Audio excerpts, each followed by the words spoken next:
We are live.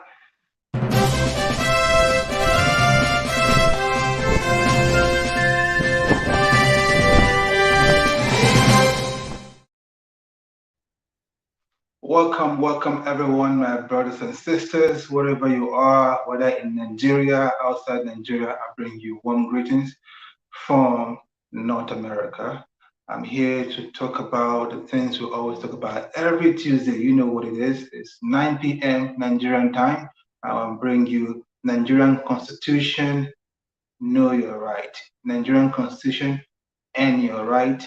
It's a program powered by the Global Coalition for Security and Democracy in Nigeria. Every Tuesday, 9 p.m., we'll gather here and stream on 3 different platforms, on YouTube, on Twitter, and on Facebook. So please, as we're about to delve into the conversation for today, I want you to take a minute and share the links, share this message, invite your brothers and sisters, invite your friends, your neighbors to join in today's episode as we learn about the Nigerian Constitution and to empower you to be able to live freely and express and stand by your right, because that is what is guaranteed by the Constitution of Nigeria 1999 as amended. And today I'll be having a guest join me, a barrister, that's a learned fellow, a learned Nigerian. He will help us dissect today's conversation and today's topics. What opinions do you have? What opinion do you have as a Nigerian? And does your opinion matter? But we're asking, what opinion do you have? Does your opinion matter? Is your opinion protected? Can you express that opinion? So we'll see what the law or the Constitution say about it as we go ahead. So let me invite my guests as we go ahead. Greetings, Barrister Joseph. Can you please introduce yourself to the audience and then say hello to the Nigerians? Yeah, thank you very much, Dr. Edmond Ikeh. My name is Joseph Temdo Bagyo. I'm a legal practitioner. I'm also a publisher. I'd like to thank you very much for having me on the show. And let me also appreciate Nigerians all over the globe listening to us. Thank you. Thank you very much. It's a very, very privilege for you to accept to come to the show, and I hope we'll collaborate with you more often in the future. So hopefully this is just the beginning of future more collaboration in the future. All right, thank you very much. And we're going to jump in without much delay. You heard the topic today is what opinion do you have, or what opinion do Nigerians have? And the idea is, are our opinion protected? What does the law say about our opinion? And we're going to focus more on the Section 39 of the Constitution, because we have been, for the past 7 weeks, we've been on the journey of dissecting or exploring the 14 fundamental rights of Nigerians.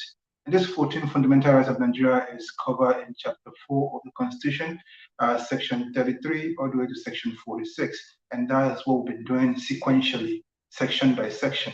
So I'll yield the floor to you, Barrister Joseph. Can you please tell us if Nigerians' opinions are actually protected by law? Before we read the Constitution, I want to hear your view as a legal practitioner. Yeah, I think to a very large extent, Nigeria is practicing a theoretical democracy. Let me put it that way. Theoretical democracy because we intend, or rather we claim, to emulate the nascent democracies of advanced nations, but we have refused to learn the basic things they do rightly. So here is a country that the rights of the citizen is only in theory, but when it comes to practical reality of ascertaining whether or not the right of every citizen in this country, Nigeria, is being protected, I think to some very large extent is not it's not realistic. And by that I mean, you read every day, people talk about human rights, people talk about the rights of citizens and all of that. But when it comes to actually taking steps to protect those rights, you find a different thing. You go to public offices, what you see is a mess. You go to into the street, it's a mess. You go to the police station, what you see is a mess. You go to the DSS, go to Nigerian Civil Defense and Civil Defense Corps, WAS, and other community security outfit like the vigilante group and other security, local security outfit. It's even worse because those ones don't even have the basic trainings at all. So what to say is just, so by and large, what we see in Nigeria, we are very, very far from the people we are claiming to be emulating or we are trying to emulate. So in my opinion, in my humble opinion, and with every deep sense of respect and humility, I think the human rights issue, the fundamental right of every citizen in this country is not guaranteed. And I speak from a practical experience because oftentimes you are scared of certain things because you don't know what next will happen to you. That is the country we have found ourselves. It's quite appalling. It's quite unfortunate because if you look at our global index, our position on the global peace index, we are still in the red zone, meaning all over the country, what you see is just blood. People are not happy, you know, IDP situation, all of this on gory sites or gory images you see every day. So I think, to say the least, if we are far-fetched from saying that the right of citizens in this country is fully guaranteed or protected. All right. Thank you very much, Barrister Joseph, for that. So you've, by and large, said that the human rights of Nigerians is not guaranteed. Although we're going to read those section 39 in a few minutes. But I want to ask you, since, according to you, from your experience as a legal practitioner, you've seen all this goriness and unlawlessness in the land. So how do we move from the theoretical aspect of the law, of what is guaranteed or not guaranteed by the law of the land? How do we move it from theory to practical? Okay. Okay. Yeah, fine. Now look at the beauty of chapter 4 of our Constitution, right? And when you start reading from section 33, which deals with the right to life, to section 34, to 35, 36, and down to section 42, which prohibits all forms of discrimination against people and all of that. Sounds quite beautiful. And when you go further, it gives every citizen the right to protect his or her right where it is about to be infringed or has been infringed. But doctor, let's look at it this way. How do you enjoy your right to life when the environment is not safe? How do you enjoy your right to life or your right to liberty or your freedom of expression when state actors have refused to play their own part?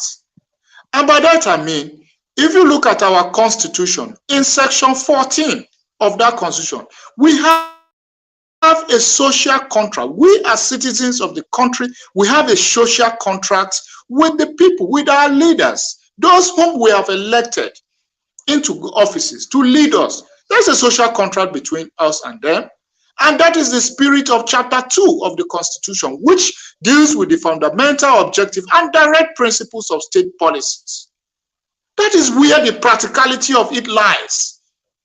Because you can only enjoy your right to life when your social security is guaranteed as contained in chapter 2 of the Constitution. But what do you see? The same Constitution has placed a clog in the wheel of enjoying those rights when in section 6, subsection 6, paragraph C has made the fundamental objective and direct principles of state policies non-justiciable. So when the government or when those whom we have elected have failed to play their own part or have failed to fulfill their terms or conditions contained in the social contract, you cannot take them to court. Now, doctor, tell me, where then lies your rights, or where then lies the guarantee for you to enjoy your right to life when section 21, which deals with environment, is being violated and you cannot justify? So if somebody wakes up and decides that he is going to smoke up all the place, he is going to pollute all the environment, and because you cannot go to court and enforce it because of the non-justiciability of it, tell me, is your right to life guaranteed? Is your liberty guaranteed? Is your dignity guaranteed? That is the theoretical aspect I'm talking about. All right. So if we want to make it practical, let's make chapter 2 becomes justiciable, so that this right can go hand in hand with those in chapter 4, and you see, life would be good. Okay.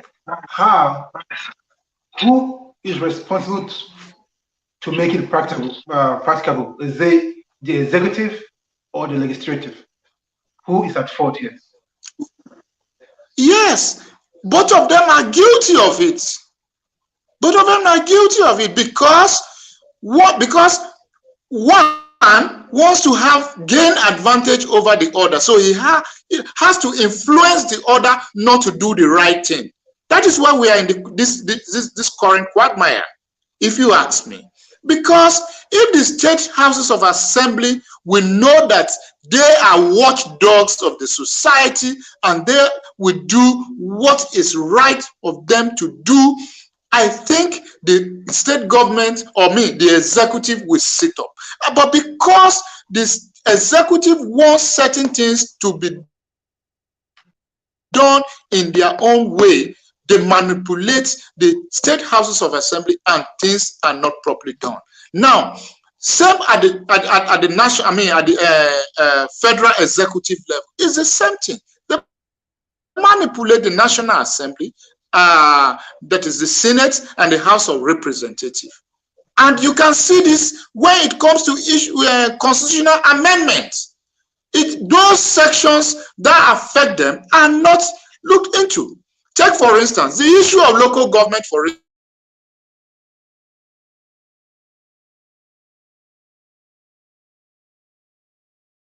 as contained in section 7 of the Constitution. Why is it that up to today, the National Assembly, the Constitution has undergone 4 amendments, where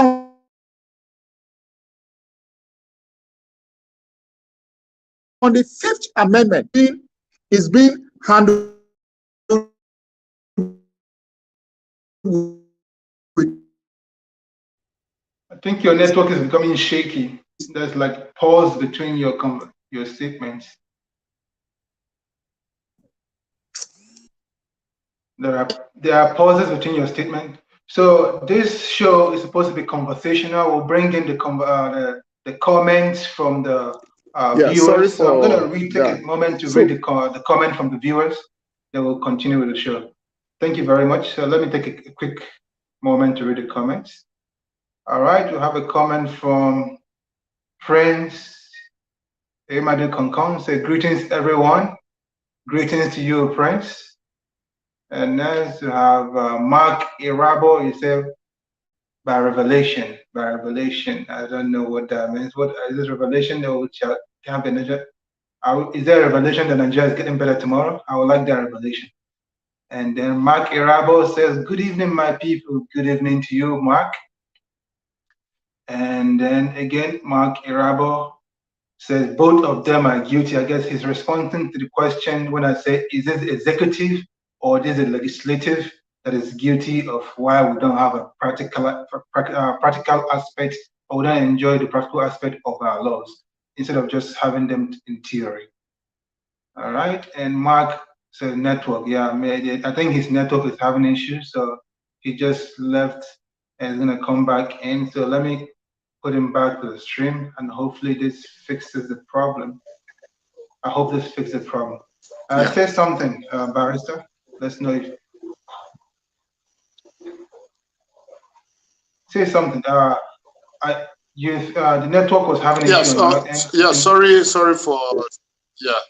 I got some interception. I think you sound better now. That's much better. Like I was saying, both of them.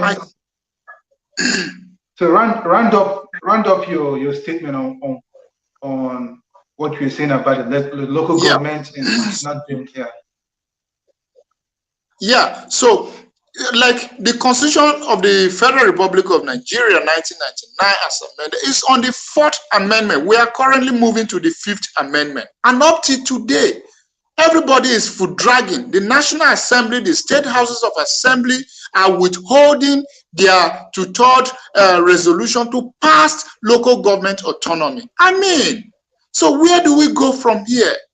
I mean, so these are the issues. So both of them are guilty. If one of them decide to say, no, we will stamp our authority, we will do the right thing, we will make sure that we are not serving personal interest, but we are serving the interest of a common man on the street, I think this country will be a good place to live, you know. So there are a lot of compromises, a lot of selfish agenda, a lot of unpatriotism and inexperience, and the whole lot of them is why we are in all of. So if you ask me, both of them are guilty. The state, the executive is guilty. The legislature is both guilty, also guilty of it. So the blame is not on one side. Thank you for making those points. I think we're going to take a quick break, and when we'll come back, we'll continue the conversation. And we're going to actually read chapter 30, section 39 of the Constitution when we come back from the break. So my people, I'm going to go on a break now. Thank you. Register to vote and collect your PVC now. Affliction shall not rise a second time. That is why we members of Global Coalition for Security and Democracy in Nigeria, GCSDN, is calling on all Nigerians, irrespective of tribe, religion, and political affiliation, to embrace our new formula known as 23 unto 23, which means you must encourage 23 persons to register for their voters card. Then the 23 persons should get another 23 persons to register too for their PVC. If 23 is multiplied by 23, we shall arrive at 529 voters card. If 189,035 of us do this, we shall have 100 million voters ready gidigba for the 2023 elections. By December 2022, GCSDN shall organize a global online election where we shall all choose the presidential candidate to support in the 2023 elections. We must elect a patriotic and visionary servant,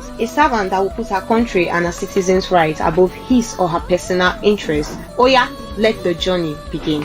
This message is powered by Prince Ewemade Concourse, PROGCSDN.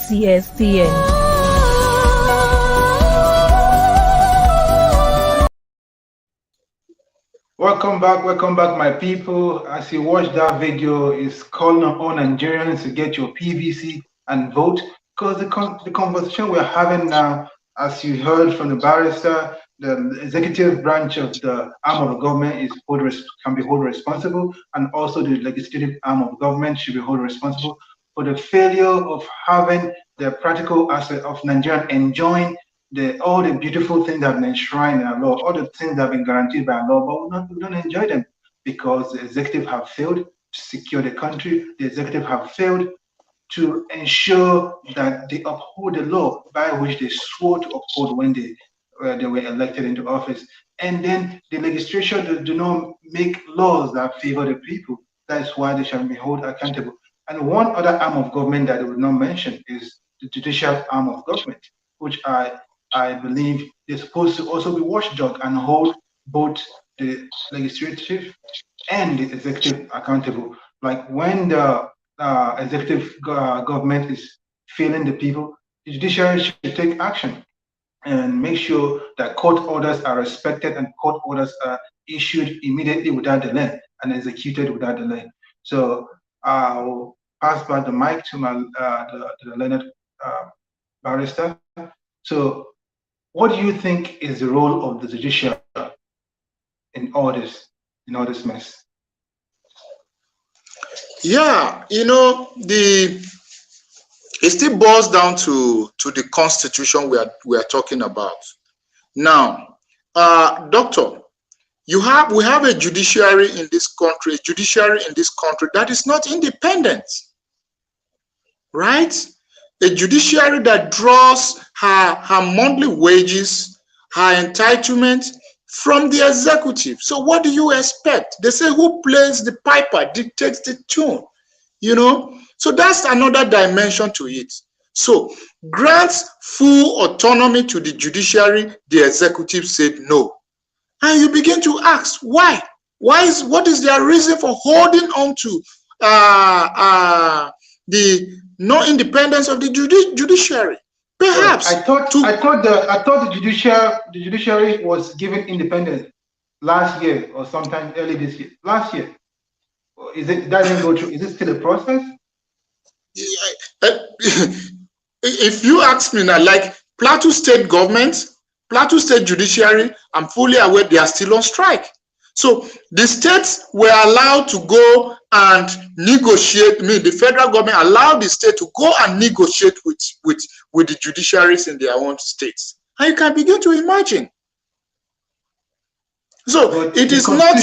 The constitution made the judiciary independent. Every arm of government should be independent. The legislative are independent, the executive are independent, and the judiciary.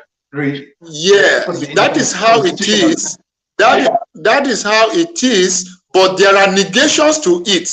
Negations because appointment of judges, appointment of heads of courts is done by the executive with the approval of the legislature. So these are the issues, So I think the executive appointing judges and based on the approval of the legislature is a non-issue. The issue is who is paying. I think the judiciary should have a separate budget, a separate post. But because in democracy, in most democracies of the world, the executive are going to appoint judges in order, but they have a separate budget. That's the problem. It's the payment that's the problem, not the appointment. So if you agree with me I agree with you on that. Absolutely, I agree with you. But it's a negation because when you now appoint and you also pay them and you have refused to give them independence to run their affairs in their own manner, are they really independent? That is the issue. That is the issue. So the judiciary is not actually independent wholly as we think, and that is why we keep having these problems and problems upon problems when it comes to governance in this country. All right, thank you. I think one more guest just joined us, so I'm going to add him to the stream and then read the Constitution. Okay. I just added him. Please, Mr. Ikeh, can you unmute yourself and turn on your video and introduce yourself to the audience and say your greetings to the Nigerians?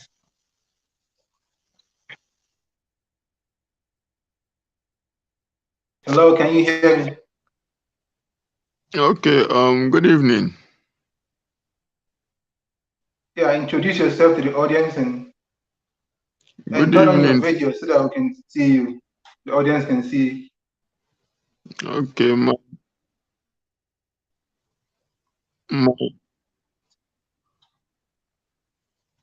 I'm in Nigeria. Okay, I think that's for the video, I'm sorry. I have low battery, and where I am right now, of course, Nigeria, there is no light. So even if I turn on my video, I may not be seen. So sorry, I will rather remain in the studio with that video for now. No problem. I'm about to read the section 39 of the Constitution, and I will throw a question to you as we continue conversation. So, section 39 of the Constitution says this. It says, every person shall be entitled to freedom of expression, including freedom to hold opinion and to receive and impart ideas and information without interference. It says, without prejudice to the generality of subsection 1 of this section, every person shall be entitled to own, establish, and operate any medium for the dissemination of information, ideas, and opinions, provided that no person other than the government of the Federation or the state or any other person or body authorized by the President on the fulfillment of conditions laid down by the Act of the National Assembly shall own, establish, or operate a television or wireless broadcasting station for any purpose whatsoever. So nothing in this section shall invalidate any law that is reasonably justifiable in a democratic society for the purpose of preventing the disclosure of information received in confidence, maintaining the authority and independence of the court, or regulating telephone, wireless broadcasting, television, or exhibition of cinematographic films. It said, imposing restrictions upon person holding office under government of the Federation or of a state, member of the armed forces, or of the Federation of members of Nigerian police force, or other government security service or agency established by law. So that is what the section 39 of the 1999 Constitution of Federal Republic of Nigeria has amended. So, Mr. Ikeh, who just joined us. So, what is your take on the Nigerians' opinion? Are Nigerians truly allowed to express their opinions?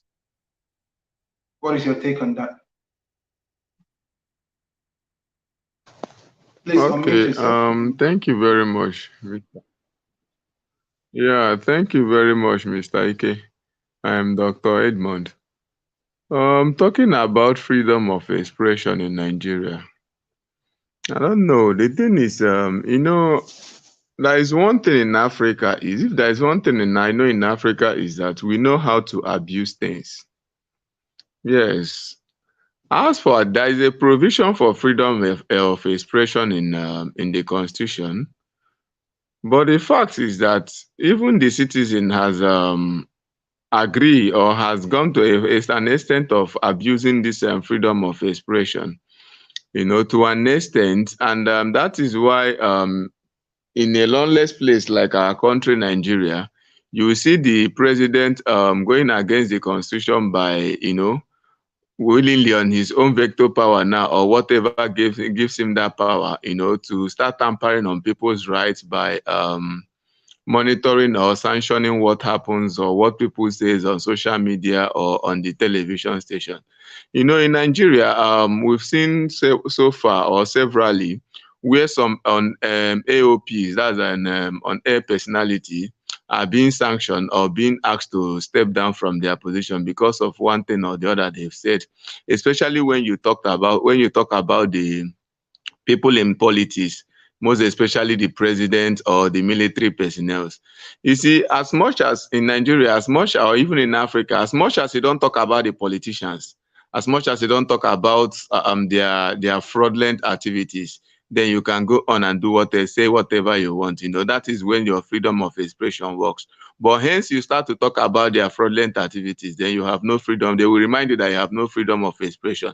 We can take a look at, we can recall of issue of Delegiwa. Yeah, Delegiwa, during the time of, I think it was Babangida also. and we record that song from Fela Nicola Kuti, who Gidana you sabi, so he received the letter bomb because he thinks he has freedom of expression. So they couldn't find a better way to, so that is the African we have found ourselves. Of course, we have it. Does it really work? No, it does not. It's not working. Thank you. Thank you very much for that input. So you are generally saying the same thing like the learned colleague, Barrister Joseph, that clearly said that Nigeria, we do have all this in our laws. It's just a theory, but it's not really impractical. And when it comes to Nigeria, so as always, we'll read comment as we go about the show. So I'll take a quick comment. I think, and we'll continue with the show. A Delight Watch says there is no democracy in our country, Nigeria. All leaders are 419. So no democracy in Nigeria. That is what Idolite Watch says. So please, everyone that is watching, keep commenting, join the conversation, because this show is interaction between myself, the guests, and the audience. So if you're watching, invite your friends, your family member to watch and learn what does the law say in the Constitution, and how do you go about ensuring that you are empowered and expressing your right at all time. And eventually, one day, as more people continue to rise, express their right, and stand up for their rights, Nigeria will become a country whereby our laws are actually practical and not just theory. All right. So I think we're almost out of time. This show is supposed to be a 30 minutes show, so we are 31 minutes in. So I'll take a quick break, and when I come back, I'll give you guys opportunity to just give 1 minute each, 1 minute each of your closing remark to the public, and then we call it a day. All right. This is the former bridge that was here, and this is the old one. So we've seen the structure and what the rent have done. We've got rent and we're taking our assessments from what we're seeing here right now. This is the debris from the old bridge.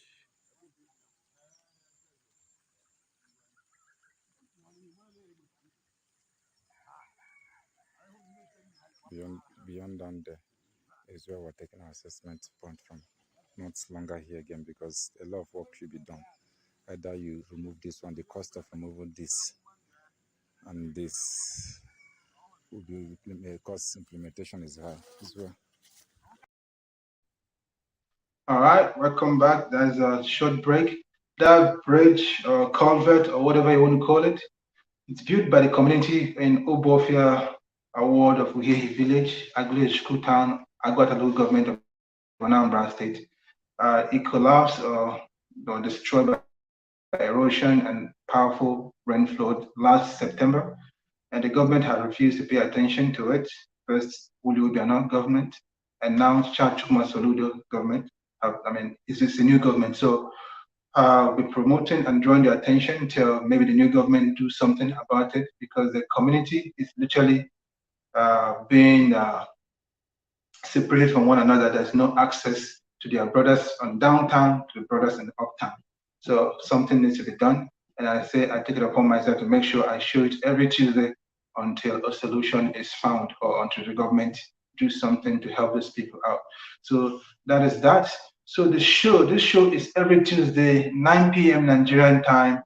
It's called Nigerian Constitution and Your Right. Nigerian Constitution, Know Your Right.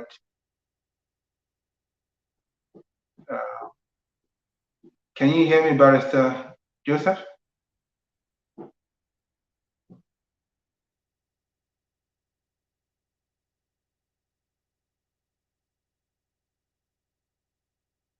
Can you guys hear me?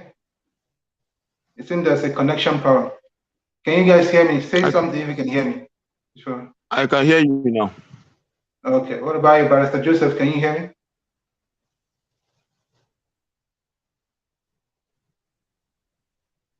Barrister Joseph, unmute yourself and say something, because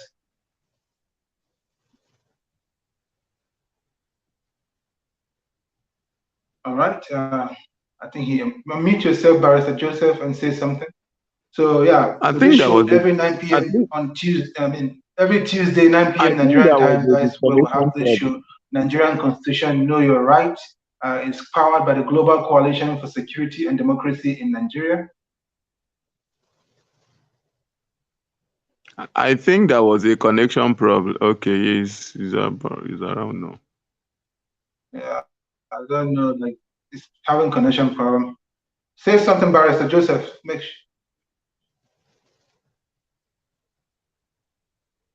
Your mouth is moving, but we can't hear you. Because we need it. Can He should you check his go mic. out and come back in? He should check his mic. He should check his mic. Yeah, check your mic. Go out and come back in.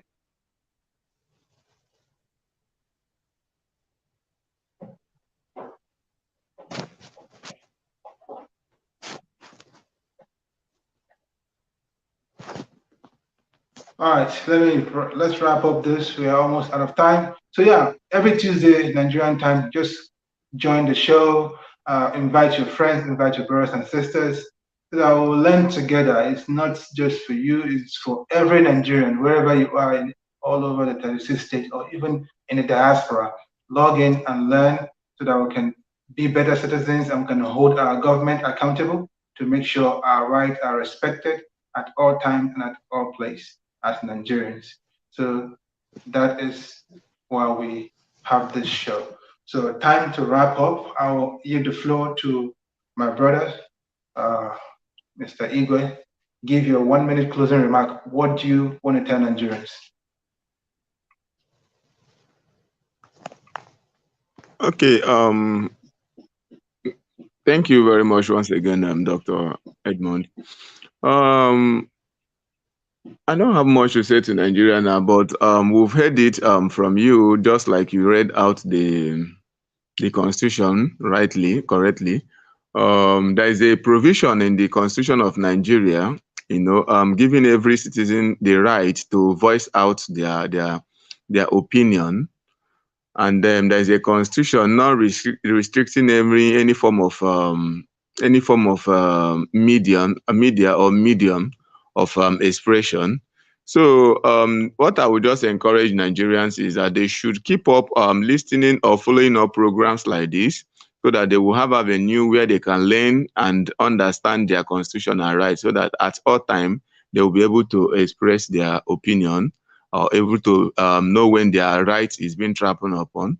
So that is what I have to say to Nigerians. So let us keep up abreast with a program like this.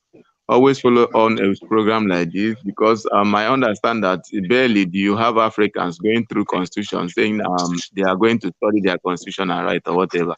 But on a short programs like this is a very good guide. So let us try as much as possible to always key into a lovely program like this and then learn our constitutional rights. Thank you very much. Thank you very much for that input, and I hope Nigerians are listening and will keep in to listen to this show and every show that is similar to this, so that we can learn our constitution. Over to you, Barrister Joseph. 1 minute closing remark to Nigerians. Yeah, I want to sincerely thank the organizers of this show for this wonderful initiative to enlighten Nigerians about their rights and issues of governance and other issues. And I think we have come to a point in this country where the Constitution of the Federal Republic of Nigeria should not just be an instrument only in the hands of the lawyers alone. It's an instrument, it's a document that everybody is supposed to carry, because it's only by that, it's only by understanding what your rights are that you can only assert them and also enforce them, and also ask relevant questions as far as issues of governance is concerned. And as for the rights, particularly as it relates to freedom of expression, I think it is not just for us to say we are in a country that is full of undemocratic principles. We'll continue to air out our minds until we get it right as a nation. So I want to thank you very much for having me on the show, and I also pledge my time and commitment for further engagement as well. All right. Thank you very much, Barrister Joseph. Thank you very much, Mr. Igwe. I appreciate you guys taking your time to participate in today's edition of Nigerian Constitution and Your Right, powered by the Global Coalition for Security and Democracy in Nigeria. For who that do not know, Global Coalition for Security and Democracy in Nigeria is an organization or an NGO, a non-profit organization that has been in existence since 2019. It has a headquarters here in Texas, USA. It had 40 other chapters it have chapter in 40 countries and chapter in about 26 states, with the hope of having chapter in all 36 states and Federal Capital Territory of Nigeria. So, and it powers this show every Tuesday and every other show. There's a show going on this platform every day of the week by different hosts. But I, as your anchor, I'm only hosting on Tuesdays. So you can, if you have time, you can also tune in any other day and participate in other shows, other programs that enlightens Nigerians and educate Nigerians and keep Nigerians awake and better citizens. Thank you very much for listening. And this is where I leave you until next Tuesday, 9 p.m. Thank you once again, Barrister Joseph, and thank you, Mr. Igwe. Yeah, thank you very much for